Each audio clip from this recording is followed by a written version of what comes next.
Rusiya Federasiyasına biznes səfəri eləmək istəyirsinizsə, qətiyyən bu 5 səhvi eləməyin. Bu videonu axıra qədər izləyin, bəyənin, paylaşın və kanala abunə olmağı unutmayın. 1. Əgər siz bu biznes üzrə lazımlı biliyiniz, savadınız və təcrübəniz yoxdursa, siz ilk öncə özünüz bu sahədə işləməlisiniz, lazımı biliyə, savada və təcrübəyə malik olmalısınız və sonra özünüz öz biznesinizi bu sahədə qurmalısınız. 2.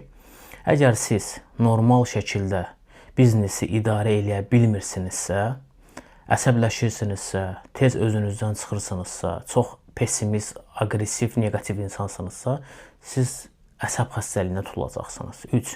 Əgər siz normal şəkildə personal işə götürə bilmirsinizsə, sizə bu təcrübə yoxdursa, problem yaşayacaqsınız. 4.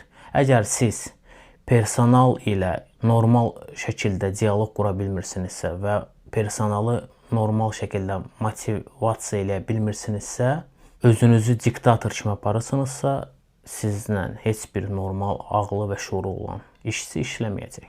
5-ci və ən vacibi Telegram kanalımda olacaq və orada ətraflı şəkildə izləyə bilərsiniz.